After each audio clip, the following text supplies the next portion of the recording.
Kinaliwan ng netizens ang pakikipiesta sa nabotas ni Miss Universe 2025 third runner-up Atisa Manalo. Habang nasa motorcade, bigla na lang kasi siyang hinagisa ng panyo na para bang siya'y ang nagpapiesta. Aba okay ah. Kita sa reaksyon ni Atisa na nagtaka siya po dyan. Ang caption niya, bakit naman daw siya hinahagisan ng damit o kaya'y panyo? Sa kabila po niyan, oo. O hindi, kaya hinagisa ng panyo. Susulatan po kasi yan ng autograph. Yun, Atisa, Ma'am Parang Shay. naalala ko nung motorcade ni dati Pangulong Digong, ganyan din. Oo, ayan o. Pinunas niya sa kanya. Oo, kasi baka, kasi kakatapos lang ng Poong Jesus Nazareno. Oo nga. O sa ganda ni Atisa, di ba? Baka paghagis, gusto nila ng pawis. So ayan, pinunas ng konti. Papajoke lang naman yan mga kapatid. Pero ito nga, sa kabila naman yan, Pwede rin sa'yo nag-enjoy. yan. Alin yung hagisan ako? Saan ko ipupuna? Sa kilikili? Gusto niyo? Gagawin ko talaga.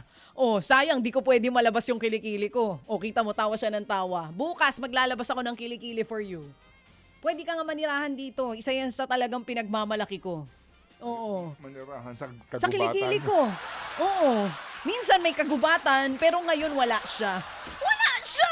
Uy, sa kabila niya, nag-enjoy naman daw po si Atisa. Ginugulo mo ko sa 120th anniversary ng Navota. Sunod-sunod yung piyestahan. Susunod na linggo meron ulit. Humataw po naman sa Vibe ang Sex Bomb members na sina Chopay at Shane.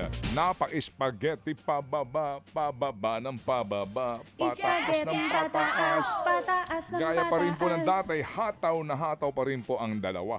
Dumalaw po sila sa Vibe bago po ang pinakaabangang round 3, 4 at 5 ng kanila pong Get Out concert.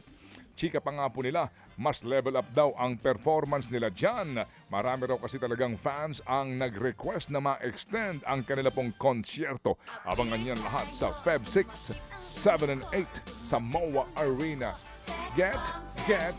In fairness, no, iba rin talaga ang Itbulaga. Siyempre, ang Itbulaga nagpasikat dyan sa Sex Bomb Girls Positive. noon. Samantala mga kapatid, lampas sa 1 billion na po ang streams sa mga kanta ng SB19 on Spotify. Sila na po ngayon ang most streamed Philippine boy band sa nasabing music streaming platform. Sa gitna po ng milestone na yan, inaabangan ngayon ang wakas at simula homecoming concert ng grupo. Gaganapin po yan sa April 18 sa SMDC Festival Grounds.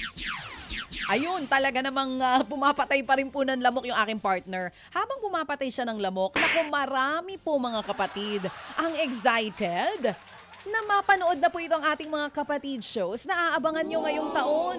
Ayon po sa ating TV5 chairman Manny V. Pangilinan, dapat daw abangan ang bagong program lineup ng TV5.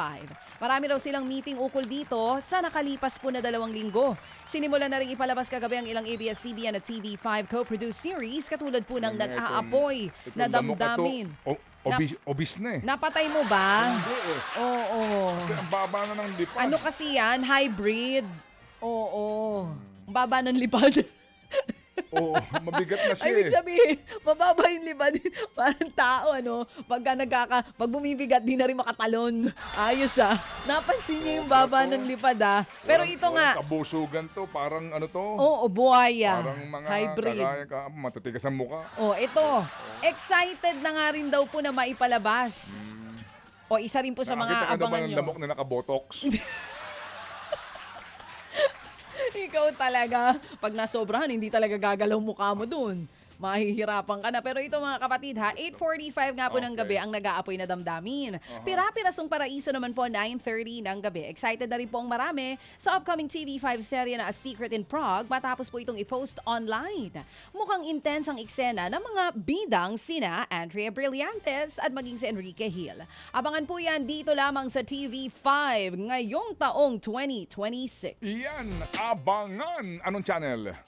Channel 5, TV5 nga Ikaw talaga Naklaro ko lang sa'yo. Para talagang mas sure. Pero ito, nagpaka-fangirl ang Broadway star na si Lea Salonga sa bida po ng heated rivalry na si Hudson Williams. Nag-post kasi ng photo ang American singer na si Ricky Martin kasama si Hudson sa Milan Fashion Week. Napa-comment po dyan si Lea ng I love Hudson so much.